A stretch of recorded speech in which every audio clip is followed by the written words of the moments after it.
त्या ज्यांनी जंगल लावलं, श्रीमती देवकी अम्माजी, पद्मश्री 2026. आज एक रोप, उद्या एक झाड, परवा एक जंगल.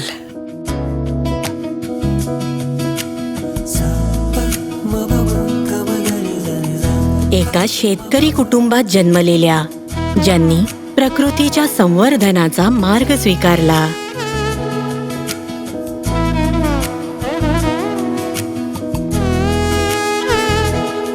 44 वर्षांपूर्वी अपघातामुळे मी वर्षभर अंथरुणाला खिळून होते. मग आमच्या अंगणातील मंदिरातून जणू एक अंतर्ध्वनी आला आणि मला जाणीव झाली की मी असे जगू शकत नाही. त्यानंतर मी मंदिराच्या जवळ झाडं लावायला सुरुवात केली. असं म्हणतात की वृक्ष एक वरदान आहे.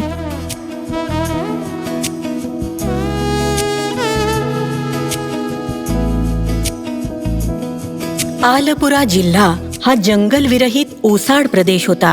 जेव्हा देवकी अम्माने झाडं लावायला सुरुवात केली तेव्हा सगळे तिच्यावर हसले, पण लवकरच ते चुकीचे ठरणार होते. आपण लावलेले बी रुजताना आणि वाढताना पाहण्यात एक वेगळाच आनंद असतो. म्हणून मी अनेक झाडे लावली, त्यांना पाणी घातले आणि अखेरीस त्यांचे एका जंगलात रूपांतर झाले. प्रथम रोपं आली, त्यांची झाडं झाली, त्यांच्यापासून झुडपं निर्माण झाली आणि तयार झालं एक घनदाट हिरवगार जिवंत जंगल, म्हणजेच तपोवन. आई या झाडांशी बोलते, तिला ती नीट कळतात.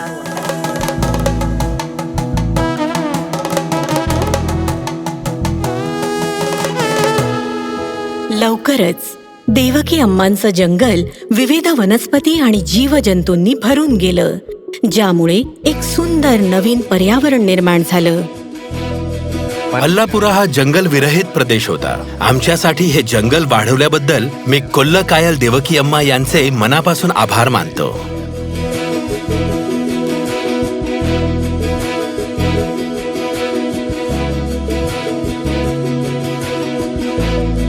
देश माझ्या आजीला पद्मश्री पुरस्काराने सन्मानित करत आहे. तिची नात आणि या कुटुंबाचा एक भाग असल्याचा मला प्रचंड अभिमान आणि आनंद आहे.